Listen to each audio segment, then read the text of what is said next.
Teman-teman, sebelum nonton jangan lupa ya, klik like, subscribe, and share.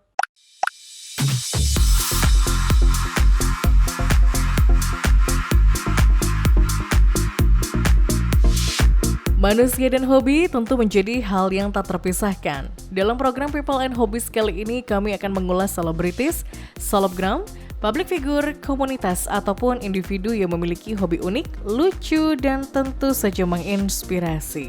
Siapa saja mereka dan apa saja kegiatan yang dilakukannya? Temukan jawabannya hanya di People and Hobbies.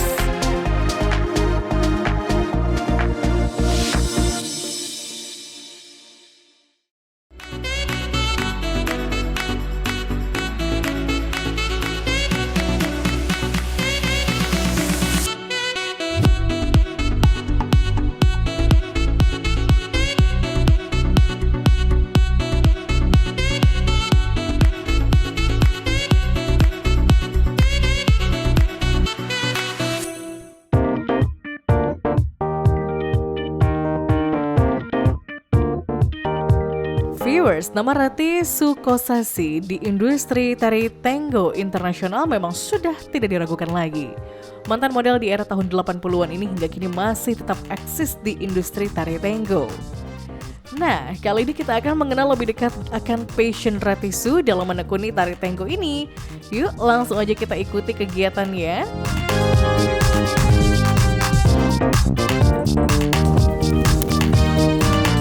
Halo viewers, saya Ratih Su. Hari ini saya ingin mengajak Anda semuanya untuk melihat kegiatan saya dalam menekuni tari tango. Penasaran nggak? Yuk!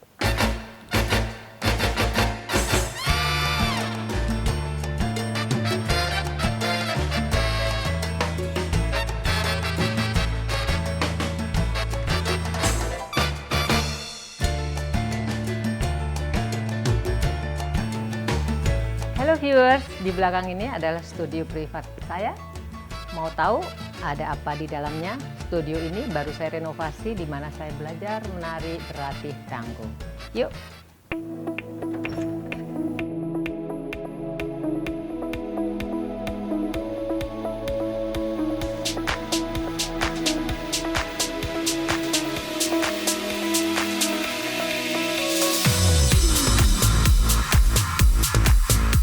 Bicara soal tango, langsung adrenalin saya naik karena ini memang benar-benar one of my passion yang sepertinya tidak akan pernah lepas dari kehidupan saya sampai nanti saya tua. Pertama kali mungkin unik ya, karena sebetulnya yang memperkenalkan tango ini kepada saya adalah suami saya. Ini pada saat 10 atau 12 tahun yang lalu. Suami saya bicara, kamu belajar tango. Saya bilang, no, saya tidak mau belajar tango karena buat saya tango itu musiknya atau iramanya so depressing, so sedih, tua kesannya. Terus saya bilang, enggak, saya nggak mau belajar tango, bosan. Sampai berkali-kali begitu. Terus suatu saat ada maestro datang ke Bali, suami saya bilang, oke, I bought the ticket, just two of us. Kalau kamu nggak suka, kita langsung keluar. Nggak usah sampai nonton itu selesai. Pada saat saya nonton satu tarian mereka showkan, saya langsung sampai sekarang tidak bisa di stop lagi untuk belajar menari tango. Itu awal mulanya saya jatuh cinta kepada tango. Setelah saya mempelajari dari tahun ke tahun, saya lebih lagi jatuh cinta kepada tango karena selain gerakannya, selain keindahannya, seorang penari tango, ada satu filosofi behind the tango yang saya implementasikan ke kehidupan saya sehari-hari sebagai seorang ibu, seorang istri, dan sebagai salah satu di dalam kehidupan bermasyarakat. Itu sebetulnya garis besarnya kenapa saya awal mulanya mengenal tango dan jatuh cinta kepada tango sampai sekarang.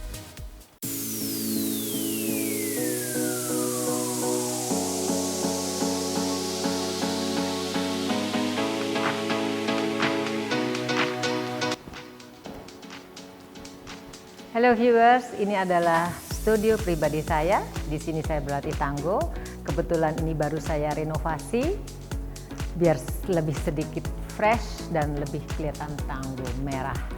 Kalau lihat foto-foto ini adalah foto-foto yang akan saya pasang karena ada nilai sejarahnya buat saya pribadi. Seperti itu adalah my first partner from Argentina. Beberapa show kita bersama-sama kerjakan di Indonesia, di mana pertama kali saya menampilkan tango secara publik. Ada juga foto-foto dari maestro-maestro yang saya organize, Tango in Paradise, tango-tango event di Jakarta atau di Bali. Itu mungkin bisa dilihat, itu adalah karikatur suami saya, orang yang salah satu yang benar-benar mendorong saya untuk menekuni tango ini. Selebihnya ada beberapa juga yang dulu waktu saya masih muda menjadi seorang model. Ya. Selain foto-foto ini yang mempunyai arti bersejarah buat saya ingin menunjukkan ada beberapa baju yang saya pakai setelah show yang saya simpan. Tidak banyak memang, tapi penuh arti buat saya. Kenapa saya bilang saya simpan? Karena baju-baju yang setelah saya pakai untuk show, saya selalu lepaskan untuk keperluan charity. Dana yang masuk dari pelepasan baju itu tadi, kita salurkan untuk pihak-pihak yang memerlukan. Mau lihat baju-baju yang saya simpan yang mempunyai nilai sejarah buat saya? Yuk!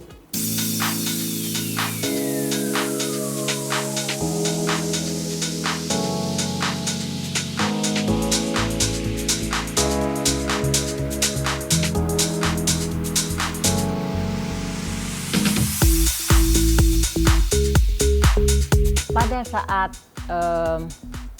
saya melihat itu, dalam hati saya harus belajar dan saya mau belajar. Saya langsung book private lesson kepada maestro itu, sengaja setiap hari 1 jam selama 1 bulan, karena maestro itu ada di Bali 1 bulan. Saya sengaja book tiap hari untuk menguji apakah benar saya memang mau mendalami tango, apakah benar saya mau belajar tango. I give my commitment. Ternyata memang benar saya jatuh cinta dan mau belajar dari basic tango itu sendiri. Untuk gerakan-gerakannya sih gampang-gampang susah ya. Kalau kita belajar tentunya pertama kali misalkan melihat ada 2 tango, saya boleh cerita sedikit, ada 2 kategori, tango pista dan tango stage. Tango pista itu seperti social dance.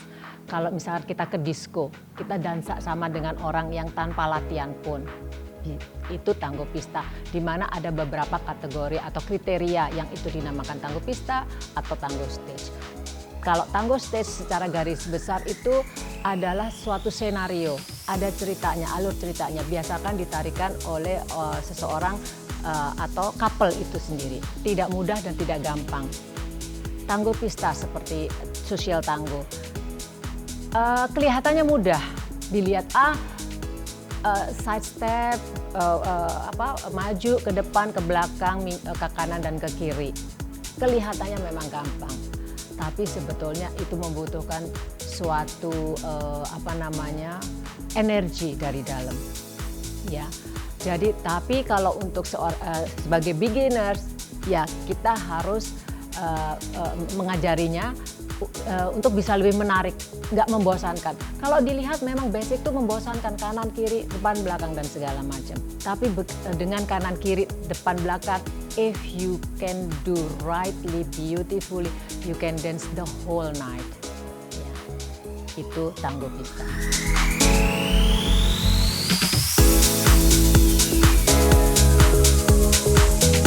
Kalau tango senario, tidak semua orang bisa untuk menekuni Tangguh Senario karena memang dibutuhkan suatu komitmen, latihan, tenaga, energi.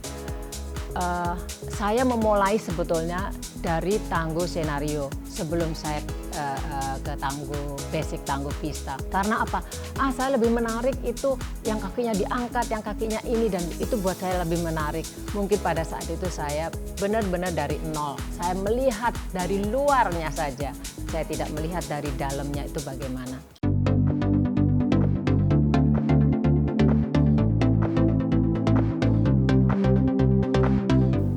Halo viewers, ini adalah baju-baju yang saya tadi sebutkan saya simpan karena mempunyai nilai tersendiri buat saya. Ini baju didesain oleh seorang desainer dari Argentina, khusus desainer baju-baju tango. Kenapa mempunyai nilai tersendiri buat saya adalah pertama kali saya diundang ke Hiroshima untuk melakukan show di sana. Baju ini pertama saya suka warnanya dan sangat enak, nyaman dipakai. Serasa kita tidak gerakan kita itu tidak dibatasi sama sekali. Makanya saya keep. Ini baju didesain oleh desainer dari Indonesia. Dia tinggal di Bali. Saya meminta pada saat itu saya ada undangan untuk menari dan saya menari dengan maestro dari Italia. Saya ingin menampilkan Tango in Paradise as my pride. Jadi semuanya berasal dari Bali. Prada Bali, my favorite color, green color. Mungkin nanti saya akan coba. Dan ini didesain oleh teman saya yang dulu juga seorang model, idola saya, Dani Dahlan. Mungkin kalian tahu dan mengenal. Batik tulis saya pakai pertama kali pada saat saya diundang ke Rusia. Saya menari di Moskow. Kenapa saya memilih ini untuk menari di Moskow? Karena lagu yang kita pilih menari dia adalah lagu Pugliese, di mana karakter lagu Pugliese itu adalah strong beat, tegas, dan saya ingin sekali menampilkan blending dengan lagu ini, mempunyai garis tegas, mempunyai precise yang sangat kuat, tapi ada satu sentuhan kelembutan perempuan, kebersamaan dan Indonesia. Ini Indonesian designer as well, my very good friend Kiki Adam. Ini dia mendesain baju saya untuk pada saat saya diundang di Bangkok. Saya menari di Bangkok dengan salah satu maestro dari Argentina juga. Sasirangan, di mana sasirangan itu adalah hadiah dari ibu saya, kain sutra dari Kalimantan. My dearest friend design this for me. Beliau sudah wafat 2 tahun atau sebelum pandemi. Based on Javanese tradisional kawung. Ini saya pakai pertama kali saya mendapatkan tugas atau mendapat undangan dari kedutaan Argentina di Indonesia untuk menari di acara konferensi Asia Afrika di Bandung. Ini adalah 2 baju ini, desainernya adalah Argentina, Mimi Pison. Ini saya baru mendapat kiriman karena saya akan ada undangan ke Jepang nanti bulan November. Saya akan menggunakan antara ini atau ini. Baru datang, jadi saya belum coba. Seperti sepatu-sepatu juga ini, sepatu yang saya selesai gunakan, saya selalu lepaskan untuk teman-teman, untuk siapa yang memerlukan, sama dengan untuk charity. Tapi saya keep sepatu-sepatu ini untuk latihan, untuk berdansa, social dance. Jadi kesimpulan dari baju-baju saya atau koleksi tango saya itu, satu, setiap saya ke desainer, saya meminta untuk mereka mendesain baju-baju saya, satu, harus ada unsur Indonesianya. Dan yang kedua harus enak movementnya. Dan kadang-kadang saya selalu bicara, ini loh lagu yang saya pakai, ini loh yang gerakan nanti yang saya akan ketengahkan. Jadi mereka punya gambaran bagaimana akan mendesainkan baju-baju saya ini. Oke viewers, demikianlah cerita singkat dari studio saya. Sekarang saya akan menuju studio teman saya, di mana saya akan berlatih dengan seorang maestro yang berasal dari Argentina, Leandro, yang akan mengadakan show bersama-sama. Yuk kita ke studio berikutnya. Jangan lupa.